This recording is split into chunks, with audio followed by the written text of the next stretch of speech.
बहुत से मालिक ना 100% डिपेंड हो जाते हैं, मतलब डिपेंड छोड़ देते हैं कॉन्ट्रैक्टर के ऊपर कि भाई आपको तो बहुत एक्सपीरियंस है, आप घरवार बनाते रहते हैं तो आपको मालूम ही होगा। तो दोस्तों ये तीसरी सबसे बड़ी गलती होती है। कॉन्ट्रैक्टर भगवान नहीं होता।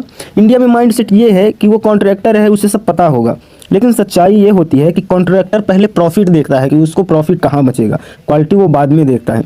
तो एकदम निगरानी में काम करवाएं और ठेकेदार से सलाह लें, है ना।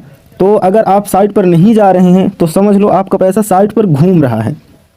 तो इसकी कॉमन प्रॉब्लम क्या होती है, मतलब अगर आप कॉन्ट्रैक्टर के भरोसे काम छोड़ देते हैं तो इसमें कॉमन हो जाता है मटेरियल की चोरी, है ना, मेजरमेंट में गड़बड़, लेबर शॉर्टकट में ये काम हो जाएगा, चाहे क्वालिटी कंप्रोमाइज हो जाए तो हो जाए। इसका बेसिक सॉल्यूशन है कि बेसिक कंस्ट्रक्शन नॉलेज हो या किसी आदमी को साइट पर लेके आए जिसको बेसिक कंस्ट्रक्शन की नॉलेज हो, और रोज़ नहीं तो फिर भी वीकली साइट पर विजिट करें और राइट एग्रीमेंट, मतलब लिखित में कॉन्ट्रैक्टर से लें कि मुझे ये काम करवाना है और प्रॉपर वही काम करवाएं, उसी के बेस पे कॉन्ट्रैक्ट डील फाइनल करें। अब गलती नंबर 4 होती है कि हिडन कॉस्ट को इग्नोर करना। हिडन कॉस्ट मतलब चौथी सबसे बड़ी गलती होती है। बजट सिर्फ स्ट्रक्चर तक सीमित रखना, ये चौथी गलती होती है। लोग सोचते हैं कि 1800 रुपये स्क्वायर फीट में घर बन जाएगा, लेकिन भूल जाते हैं, मतलब 1800 रुपये पर स्क्वायर फीट में घर बन जाएगा, लेकिन वो भूल जाते हैं कि इलेक्ट्रिकल वायरिंग, प्लम्बिंग, डोर्स और Windows, kitchen, bathroom fitting, compound wall, और फिर बजट एक्सप्लोड हो जाता है, मतलब महंगाई थोड़ा और बढ़ जाती है अगर टाइम लग गया घर बनाने में। तो इन सब चीज़ों का ध्यान रखें। एग्जाम्पल देखिए, जैसे structure 15 lakh, finishing plus fitting 8 से 10 लाख।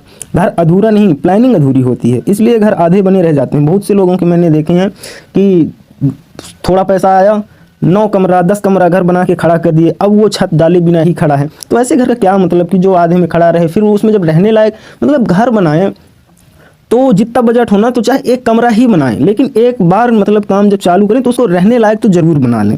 ये मिडिल क्लास के लिए मैं बोल रहा हूँ, जो मिडिल क्लास लोग घर बनाने की सोचते हैं, तो जितना घर बनाएं एक बार में पूरा रेडी करके रख लें तो वो सबसे बेस्ट होता है। अब ये नहीं कि एक बार बीम डाल दिया, अब 10 साल पड़ा है तो क्या मतलब ऐसे घर का, कल किसने देखा है कल क्या हो रहा है। तो अभी रहना है तो अभी के हिसाब से काम करें। अब इसके लिए मैं टिप देना चाहूँगा कि टोटल कॉस्ट लिस्ट पहले बनाओ कि टोटल अपना पैसा कहाँ कहाँ कितना कितना लगेगा, मजदूरी में, मटेरियल में, इन सब चीज़ों में, इसकी एक लिस्ट बनाएं और हर आइटम को लिखें।